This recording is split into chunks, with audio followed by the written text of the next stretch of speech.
Raymond ran into the hospital like a madman on fire. "Where's my baby?" he shouted, laughing like a little boy promised candy. The nurse smiled and pointed. "Sir, over there, that's your baby girl." Raymond rushed to the crib, full of joy, full of dreams, ready to carry his little princess. But the moment his eyes landed on the baby, he stopped. His smile melted, his hands dropped, his voice choked. "What? What is this?"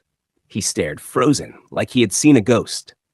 The baby had patches all over her body. Her face was wrinkled, and her skin looked not like anything he expected. Her eyes were big, watery, and searching for love. "Is this a baby or a punishment?" he whispered, confused and horrified. His loud voice woke Anita, his wife, who was still recovering from childbirth. Her eyelids fluttered like butterfly wings, weak and slow. "Raymond, our baby?"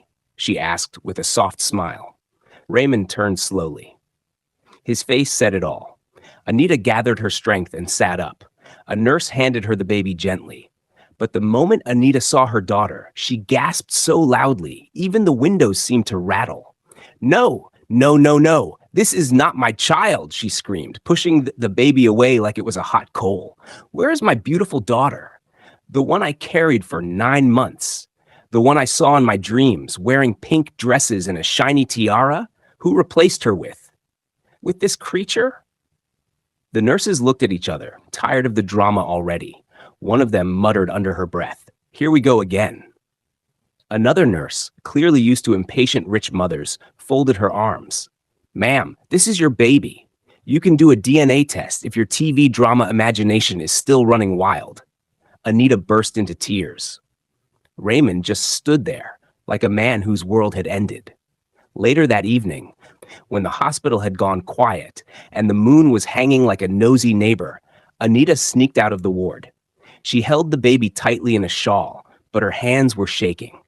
She reached the river, dark, silent, and cold. She looked down at the baby, who was sleeping peacefully. "I'm sorry," she whispered. "We can't keep you. You don't look normal. You're not what we planned for." She chuckled bitterly through her tears. "I wanted a princess, not a creature from a horror film. People will laugh at us. They'll call you names. I mean, what kind of baby comes out looking like a burnt potato?" With one final sigh, Anita leaned over the riverbank. "Goodbye forever," she whispered, her hand shaking harder. And just like that, she threw the baby in. Without looking back, she ran like she was running from a crime, because she was. But the baby didn't sink. She floated.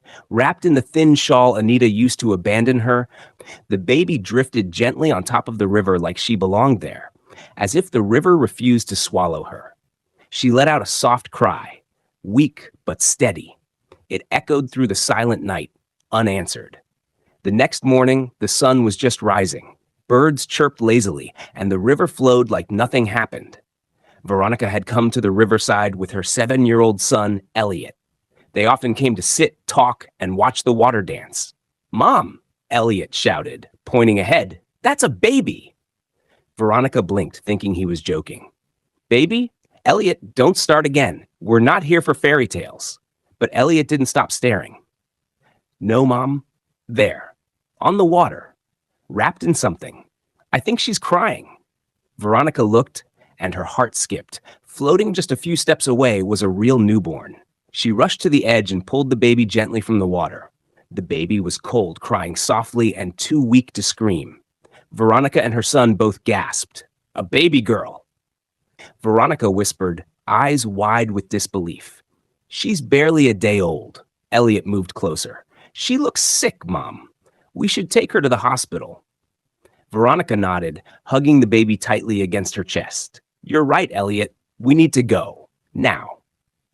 She didn't wait for another second. With one hand holding Elliot and the other clutching the baby, they rushed off, leaving behind only footprints and a mystery. Later that evening, the story exploded on the news. Breaking. Newborn baby found floating on river, wrapped in a shawl, but alive. The screen showed the baby's picture, tiny, weak, but breathing. Veronica's face was blurred, but her voice was heard saying, "We just found her floating. Thank God she's alive." Across town, in their shiny living room, Anita and Raymond sat on the couch with bowls of fruit beside them, watching the same news. Raymond scoffed and grabbed the remote. So they're celebrating that thing? Anita rolled her eyes and hissed, "If this is what they call a child, it's better not to have one at all." She sipped her wine like nothing happened. No guilt, no regret, just shame, covered with pride. But somewhere in her heart, something was starting to shake, just a little, because the baby they thought was gone forever was still alive. Weeks later, Veronica sat by the hospital bed, watching the little baby sleep with tubes connected to her tiny body. She had no idea what her name was or where she came from, but one thing was clear: she wasn't letting go. The doctors told her straight, this baby needs serious surgeries. Her body is fragile, her bones aren't forming right, her chest is too tight, and she has a rare facial condition. Veronica didn't blink. "Do it," she said. "Whatever it takes, I'll pay." They warned her again. "The surgeries are expensive, ma'am. We're talking about millions." Veronica looked at Elliot, her son, who held the baby's finger like it was gold. "She's family now. Just save her." A week later, Veronica sold her jewelry. Then she sold her car, her second shop, her land in her village. People started whispering, "She don't even know where that baby come from. Are you sure that child no carry curse? She go use her whole life savings for Pekin Way, no even resemble Am?" But Veronica didn't answer anyone. She named the baby Miracle. Because it was a miracle, she survived that river. A miracle she didn't drown. And maybe, just maybe, a miracle for Veronica too. Months passed. Miracle went through one surgery after another. Her legs were fixed. Her chest opened properly. Her jaw and cheeks took shape. But one thing didn't change. Her eyes, those big, bold, wide eyes. Eyes that looked like they saw too much for a child. She sees the world differently. Veronica would say with a smile. That's why God gave her those eyes. And whenever Miracle looked at Veronica with those eyes, there was one thing clear: love. Real love. Even Elliot, now growing older, stood like a big brother, teasing, protecting, and helping feed her mashed food during recovery. At night, when the bills were high and there was no food in the kitchen, Veronica would sit in the dark and whisper to God, "I'm tired, but I won't stop." She didn't choose to be abandoned, but I chose her, and I'll keep choosing her, even if the whole world walks away. Sometimes she cried quietly, but every morning she smiled again. For Miracle. She wasn't rich anymore. She didn't wear gold anymore. But she had a daughter who now calls her Mommy. And that was more valuable than anything money could buy. 5 years later, the mansion was quiet until suddenly, "Wow, I'm finally becoming a father!" Raymond screamed, lifting Anita off her feet, forgetting for a moment that she was 6 months pregnant. She laughed loudly, the kind of laugh that hadn't escaped her lips in years. "Easy, Raymond. This child hasn't even arrived yet, and you want to break me?" But her eyes were glowing, her cheeks full again. The emptiness in the house had turned into planning, decorating, and baby name arguments. After years of failed attempts, hospital visits, fasting, and herbal treatments, Anita was finally pregnant. It was like the past had been erased. Raymond wrapped his arms around her and whispered, "Not a father figure this time, Anita, a real father. This child will know me. Call me Dad. Run to me with arms wide open." Anita leaned her head on his shoulder and nodded slowly. "We've conquered the past, Ray. It's behind us now. No more shame. No more bad dreams." They clinked their wine glasses gently. Grape juice for Anita, champagne for Raymond. "To new beginnings," they both said in unison. Anita rubbed her belly lovingly. "She'll be beautiful, Raymond, just like I imagined." Raymond smiled, his mind already dressing the nursery in pink and white. A princess. Our princess. This time, God got it right. They laughed. They hugged. They dreamt. Meanwhile, Veronica's small apartment was old and cramped, but it overflowed with laughter, love, and loud evening prayers. Raising 2 children on one income wasn't a walk in the park, especially when one of them had frequent hospital checkups and therapy sessions. But Veronica never complained. By day, she worked as a cleaner in a small private school. By afternoon, she picked up extra work as a home laundry woman for 3 wealthy families. At night, she sold roasted corn and plantain by the roadside with Miracle sitting quietly beside her doing homework. Sometimes her fingers bled. Sometimes her feet swelled from standing too long. But every time she looked at Miracle and Elliot, her strength returned like magic. Elliot and Miracle grew up like twins, though 7 years apart. From the day Miracle could walk, Elliot became her shadow. At school, whenever someone laughed at Miracle's large eyes or whispered, "Why does she look like that?" Elliot would stand, fists clenched, and declare boldly, "She sees better than all of you combined, so watch your mouth." He walked her to class, waited outside her therapy sessions, and if anyone dared throw a stone at her from the neighborhood, Elliot threw 2 back, twice as hard. "You touch my sister! You touch me!" he'd shout. Miracle adored him. She followed him around like a little puppy, asked him endless questions, and sometimes even refused to eat until he was home. "You're not my brother. You're my hero," she told him once. Elliot smiled wide and replied, "I'm both. Get used to it." Veronica watched them from the doorway sometimes, exhausted, sweaty, but filled with a quiet pride. "God, thank you. I may not have much, but I have this." On hard days, when there was barely enough food for 3, she would fake a cough and say, "I'm fasting today, children. You eat." Elliot knew she was lying. Miracle didn't, but she always left a piece of fish on her plate for Mommy to taste later. Their clothes were old, their shoes often had holes, but their hearts, rich, full, and deeply connected. They weren't born from the same womb, but raised by the same love. A few months later, at Raymond's house. The once joyful mansion now echoed with tension. Pillows were thrown across the floor, cups half broken, curtains half drawn, and Raymond's voice shook the walls once again. "What kind of pregnancy is this, Anita?" he shouted, pacing back and forth like a man losing his mind. He pointed at her swollen belly that now looked like it belonged to a woman expecting triplets. "You've been pregnant for over a year, a whole year. And every time we go to the hospital, the same story. You're fine. Baby's fine. Then why can't you give birth? What kind of fine is that?"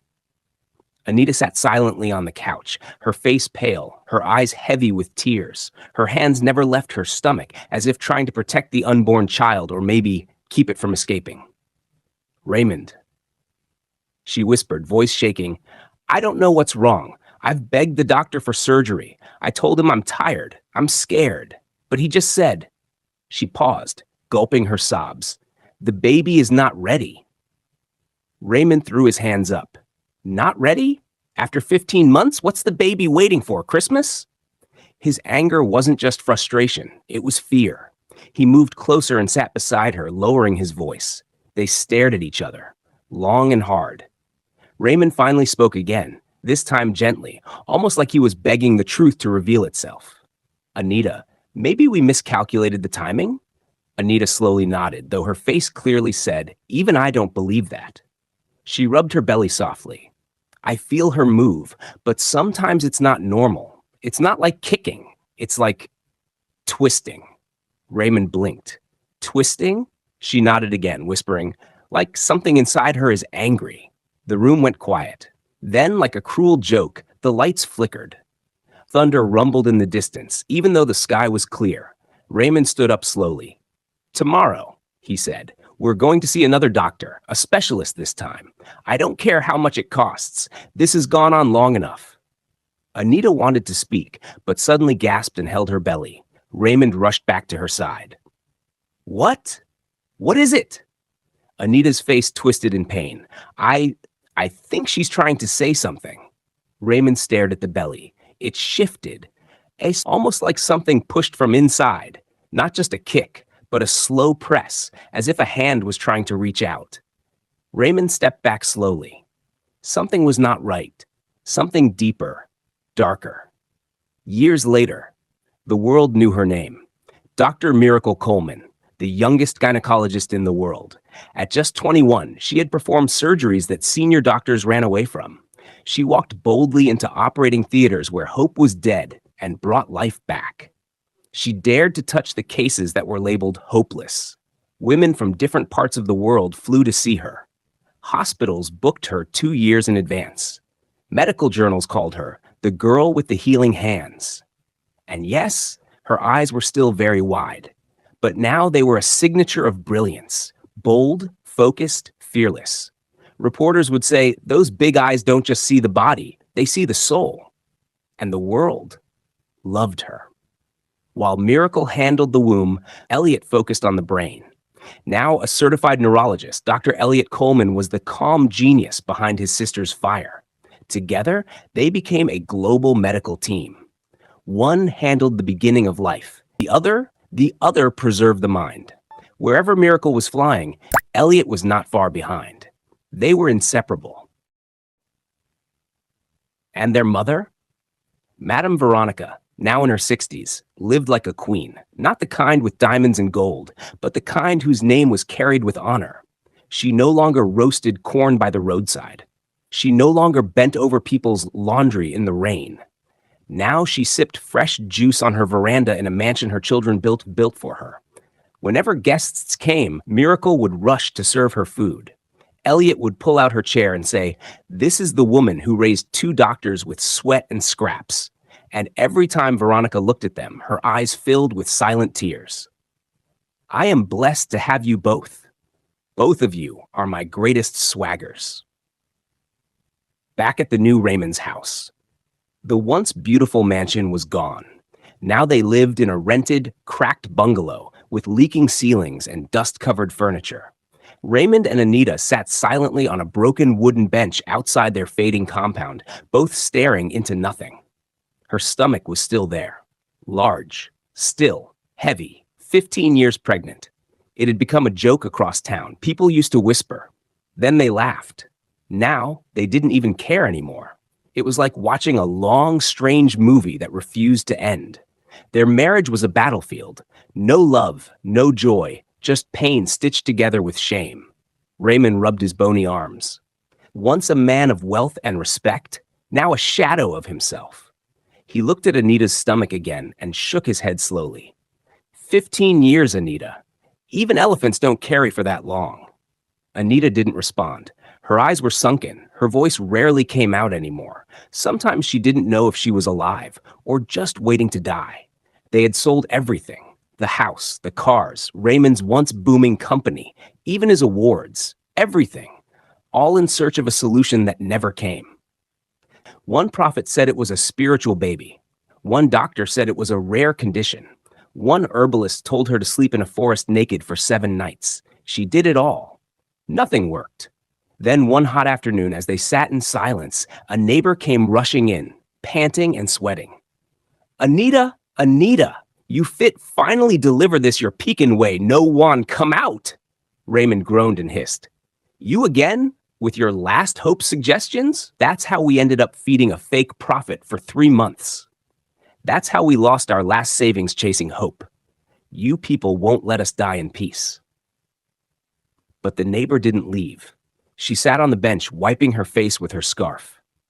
"Raymond, I know you don't believe again, but listen. There's this new gynecologist. Very young, very brilliant. They say she's a miracle worker. She runs a foundation that helps impossible medical cases for free. Each month, she chooses 5 patients." Raymond scoffed. "And you think she'll pick us? Look at us. No TV, no internet. We can't even beg properly." "But someone can recommend you," the neighbor replied. "She doesn't care about status. If the case is strange, she checks it." Anita looked up slowly for the first time in hours. Her voice came out soft and dry. "What's her name? This doctor?" The neighbor smiled. "They call her Dr. Miracle." Raymond stood, stared at the wall, and laughed bitterly. "Miracle, and that's what we've been chasing for 15 years. Maybe this is just another fancy name to break our hopes again." But then he saw Anita, looking at her stomach, then at him, eyes filling with fresh tears. "I want to try," she whispered. "One last time." Raymond didn't speak for a while. Then he sighed, defeated. Fine, one last time. But if this one fails, then maybe it's true. This pregnancy is meant to go with you to the grave. They didn't even own a phone that could browse. No TV, no newspapers. Just a neighbor's word and a dying wish. At the Miracle Foundation Center, Raymond and Anita arrived at the compound with dust on their clothes, tired eyes, and heavy hearts. Their neighbor, who had insisted they follow her, practically dragged them to the gate. But the timing couldn't have been worse. The fifth and final patient for the month had just been selected. "Please," the neighbor screamed, pushing through the small crowd. "This woman needs help more than any other person here. Look at her, 15 years pregnant and still suffering. Please let her see the doctor." The security guard stood firm. "We're sorry. Miracle Foundation does not break rules. Only 5 cases per month. No exception." Anita fell to her knees. Her stomach, still heavy after all these years, was now a symbol of torment. Her face was pale, her eyes hollow. "Please, even if it's just to see her. Let me just see her," she begged weakly. Raymond's jaw tightened as he stepped forward. "We've sold everything. Our house, our cars, my company, gone. All chasing this one miracle. Just one." The guards were unmoved. "We understand your pain, sir, ma'am, but the foundation is very strict. The news about the selection has been airing for weeks. You must be here before 8 a.m. We're truly sorry." Anita's tears fell, mixing with the dust beneath her knees. Raymond looked away, too broken to console her. Then something caught Anita's eye, a poster on the wall beside the gate. She blinked and looked again. There, staring back at her with piercing bold eyes, was the image of a young woman in a white lab coat. Dr. Miracle. Under the photo, a short story was printed. "I was abandoned by the river at birth because of my medical conditions. I survived after multiple surgeries and care which cost my foster mother her fortune. Today, I help humanity with the same solution that would have rendered me useless. For now, Miracle Foundation treats 5 impossible cases every month, free of charge." Anita's mouth fell open, her voice cracked. "Raymond, look at those eyes." Raymond turned, squinting at the image. "Those eyes, they're..." Anita's hand trembled as she touched the poster. "Those are my daughter's eyes. The baby I left by the river, the one I thought was cursed. The one I threw away." Raymond stumbled backward, his voice barely a whisper. "No, that can't be." The neighbor stood confused. "Threw who away? Anita, what are you saying?" Anita grabbed the neighbor's hand tightly. She's the child I gave birth to. The one I threw into the river because her eyes were too big, because she looked irritating. She can't breathe properly. She's just like a skeleton. I thought she was a curse. Oh God, that's my baby." Raymond's mouth dropped. He staggered back and sat heavily on the ground. "So, after everything, all this pain, all this suffering, that child didn't die?" The neighbor gasped. "So Miracle is your daughter? And she's the same doctor running this foundation?" Anita began wailing uncontrollably. "I left her to die, and now she's the one helping the world, while I've been carrying this punishment for 15 years. Oh God, I'm cursed! I am cursed!" One of the guards, overhearing the commotion, called the attention of the foundation's coordinator inside. Minutes later, a woman in white coat approached. "What's going on here?" Raymond managed to gather himself and stood up, wiping tears. Please call Dr. Miracle. Tell her parents are here. Tell her the woman who threw her in the river is dying with a 15-year pregnancy. Tell her mother begs for mercy." The coordinator raised a brow, unsure what to believe. But the sincerity in their broken faces touched her. "Dr. Miracle is currently in surgery, but I'll let her know." As the gate slowly closed behind the coordinator, Anita collapsed into Raymond's arms, sobbing. "She won't forgive me. She'll never forgive me. I don't deserve it."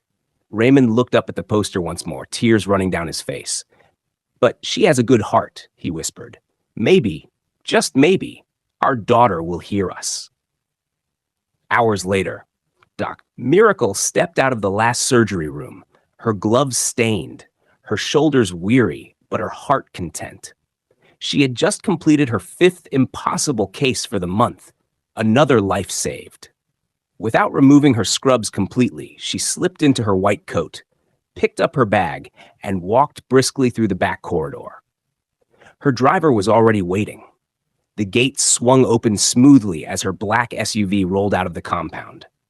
Anita, still seated on the curb, clutched her aching back while Raymond stood nearby, eyes scanning every car that passed. The gateman, seeing their eagerness, casually said, "That's her, Dr. Miracle. She just left." Raymond blinked. "What? That was her?" "Yes, sir. She never waits around after surgery. She always rushes home to relax and recharge for the next day. She doesn't attend to anyone after closing time." Anita gasped, her lips trembling. "Raymond, do you think she saw us and drove past on purpose?" Raymond frowned. Or maybe no one told her. Maybe the message never got to her. But deep inside, both of them were gripped with panic.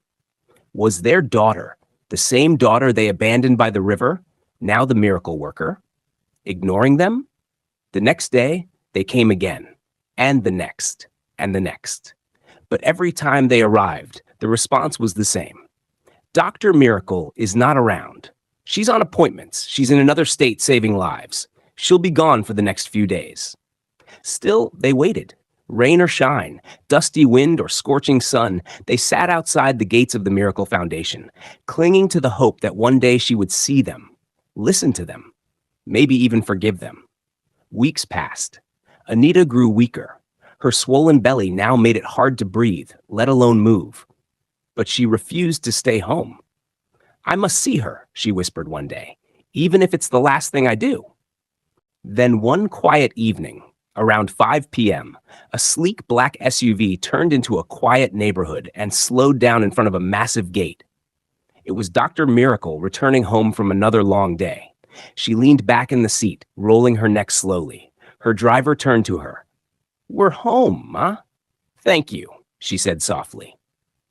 As the gates to her private residence began to slide open, she noticed 2 figures sitting by the gate. A man stood up and gently tapped on the car window. The woman beside him, frail, dusty, and heavily pregnant, suddenly dropped to her knees. Dr. Miracle, startled, signaled for the window to be rolled down halfway. She leaned out. "Hello, how can I help you?" she asked gently. But before the man could speak, the pregnant woman clasped her hands, sobbing uncontrollably. "Please, forgive us," her voice cracked.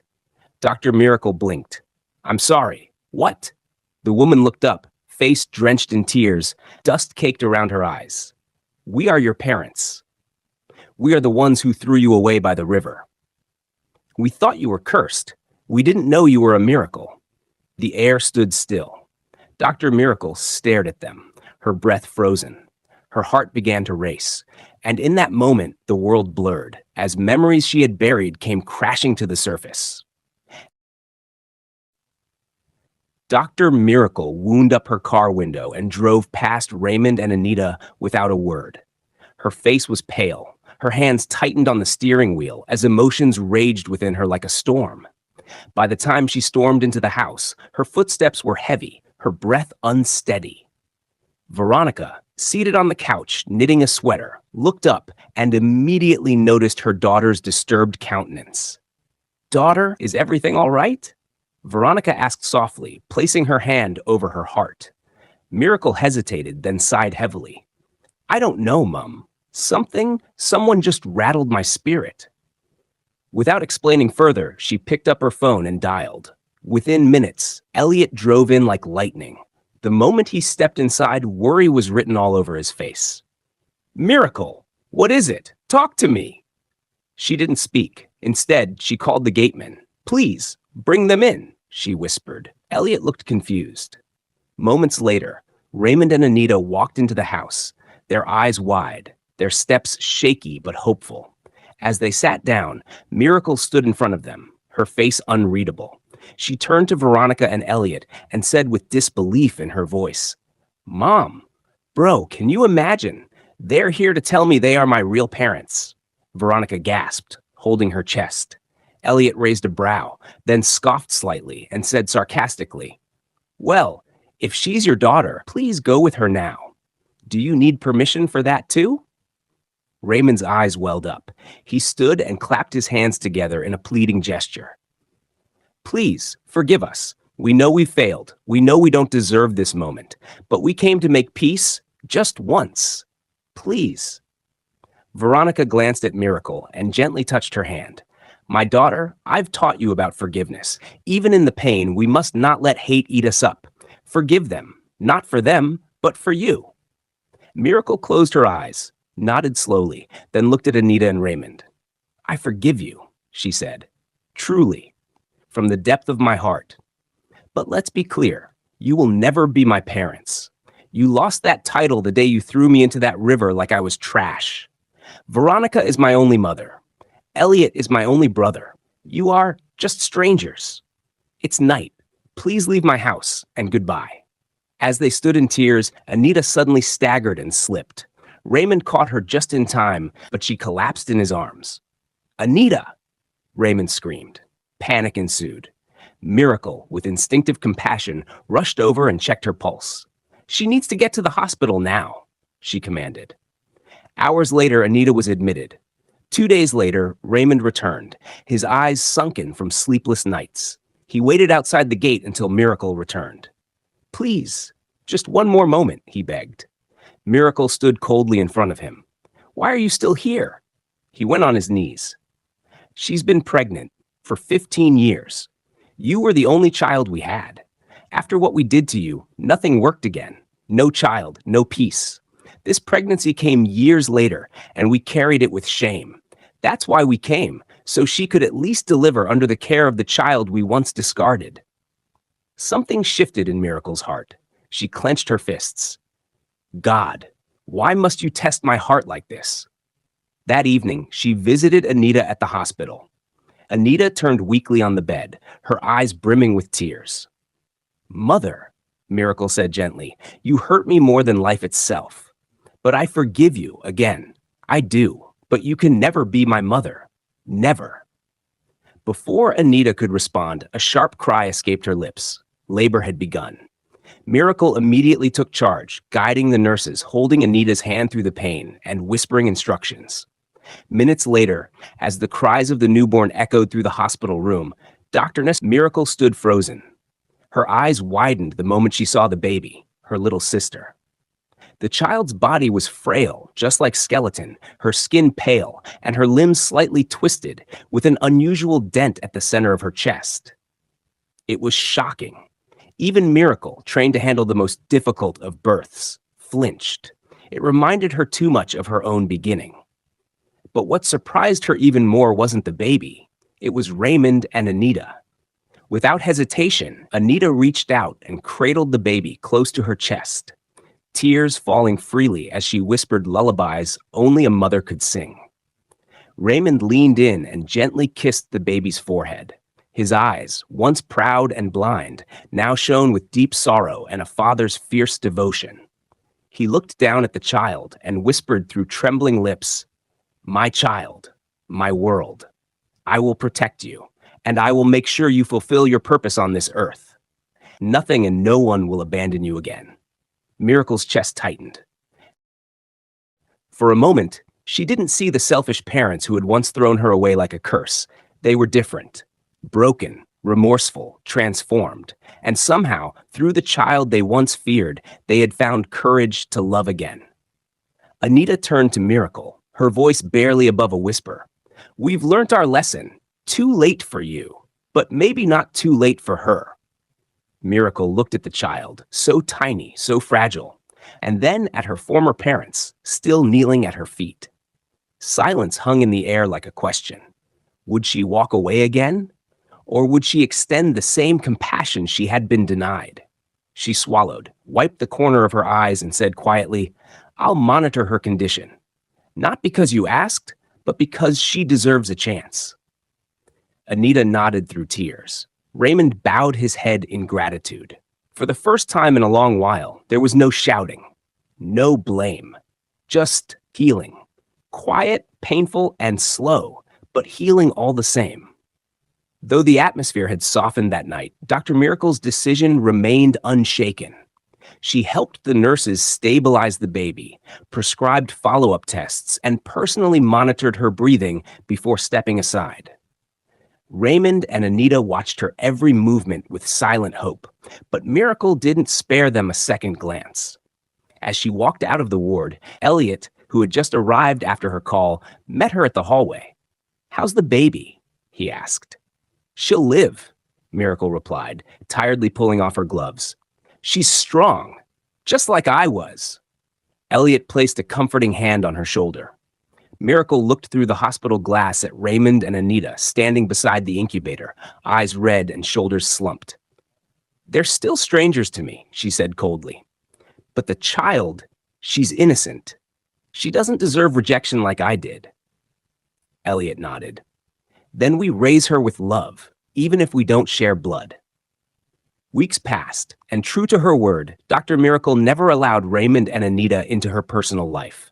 She remained respectful but distant, a wall always present between them. However, she and Elliot poured their hearts into supporting the newborn. They named her Destiny. Miracle made sure Destiny received the best care, hiring a private pediatrician, providing organic breast milk supplements, and even personally checking in after surgeries. Elliot, ever the protective brother, made the nursery warm and colorful, complete with books, soft lights, and music that soothed the baby to sleep. Raymond and Anita remained on the sidelines, watching, grateful, heartbroken, regretful. But they never crossed the boundary Miracle had drawn. One evening, as Veronica rocked baby Destiny in her arms, she looked at Miracle and said, "You're doing for her what I did for you." Miracle smiled gently. "And I finally understand why you did it all, Mom. Thank you." Veronica kissed her forehead. She might not have been born into love, but she's surely being raised in it. Elliot walked in just then, bottle in hand, and grinned. "Dinner for Princess Destiny is ready." They all laughed softly, the sound echoing through the cozy home. Destiny had become a bridge between pain and healing, not for the ones who gave her life, but for the ones who chose to love her. Hello, my besties. This story is a deep reminder to every parent out there. Children are not problems to throw away. They are gifts to embrace, no matter how they look or what challenges they bring. Raymond and Anita once failed, but life gave them another chance. This time, they chose love over shame. Miracle may never call them mom or dad, but she chose not to transfer pain. Instead, she embraced her baby sister with love, proving that healing is possible, even when trust is broken. Moral lessons. Number. Parents, love your children the way they are. Every child is unique and deserves acceptance. Number 2. A child you reject today may become the blessing you'll search for tomorrow. Forgiveness is strength, but boundaries are wisdom. If this story touched your heart, comment your thoughts, subscribe, and stay seated for more powerful folktales. Tell me, besties, what does parenting mean to you? I love you all. See you in the next video.